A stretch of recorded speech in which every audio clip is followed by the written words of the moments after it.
दर्दीली रुकावट, इसलिए मैं फास्ट चल रहा हूँ, इसको मैं आज कंप्लीट कर देना चाहता हूँ। जो पेन वगैरह होते हैं, ठीक है, किस एरिया में पेन क्यों होता है? जब शरीर में कहीं भी किसी भी प्रकार की ध्यान से सुनना, जब शरीर में कहीं भी किसी भी प्रकार की आई ब्लड एंड बॉडी फ्लूइड्स द्रव्य के प्रवाह में रुकावट आती है, तो वह उस स्थान पर दर्द होने लगता है। इस रुकावट को हटा देने से दर्द ठीक हो जाता है। जोड़ों के अधिकांश दर्द रुकावट के कारण होते हैं। चाइनीज एक्यूपंक्चर के एक्यूपॉइंट्स रुकावटों को हटाकर दर्द को ठीक करते हैं। इन बिंदुओं की तालिका नीचे दी जा रही है। तो इम्पोर्टेंट पॉइंट है,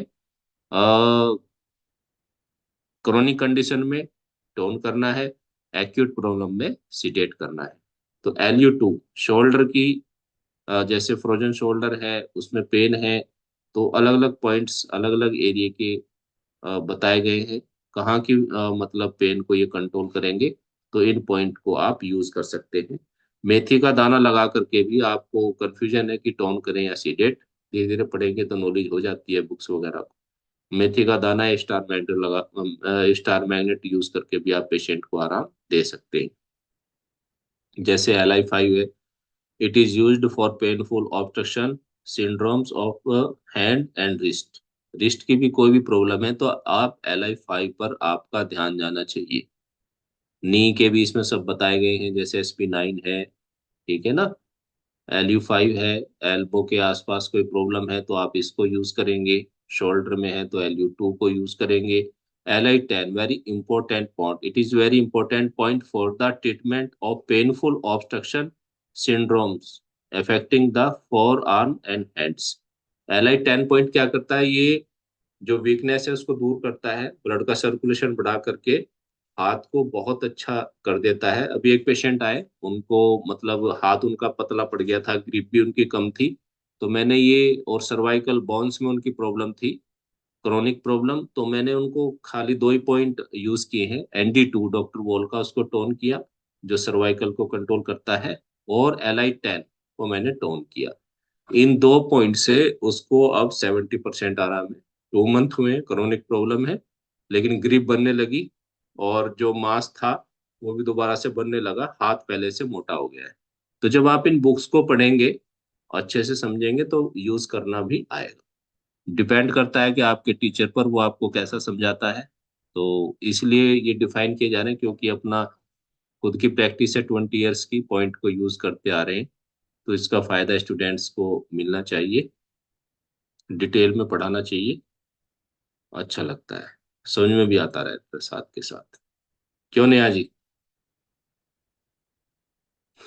समझ में आ रहा है? जी सर, आ तो रहा है। जी जी। तो LI10 इंपॉर्टेंट पॉइंट है। इसके बाद LI11, it is very important point for painful obstruction syndrome of arms and shoulder. Arm के लिए, शोल्डर के लिए LI11 भी काफी अच्छा यूज है। तो इन सबको आपको पढ़ना है, ठीक है,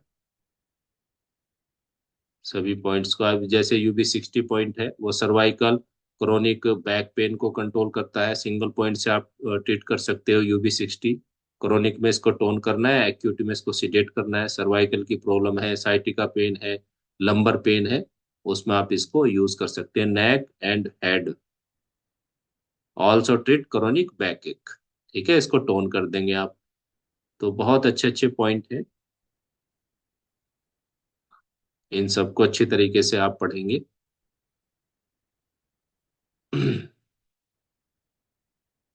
Liver 7, ये knee, it treats painful obstruction of the knee, specially medial knee caused by wind obstruction in knee।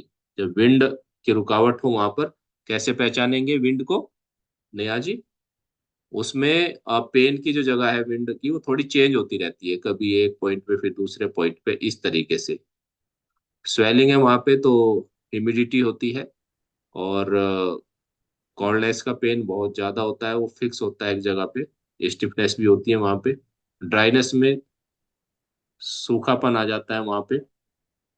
तो पेन के बारे में भी आपको हम पढ़ाएंगे, किस एनर्जी का पेन कौन सा होता है, नेक्स्ट क्लास में। ये मैंने आपको पढ़ाई दिया था पीछे, हेडेक का, हाँ, ये हो गया है। ठीक है ना। तो आज की क्लास को समाप्त करते हैं। 1 मिनट से भी कम का समय है। कोई क्वेश्चन? सर इस सर्वाइकल के लिए क्या UV60 पे हम मैथिदाना या एसिडेट या वो करें पहले? हाँ, बिल्कुल कर सकते हैं। नेक्स्ट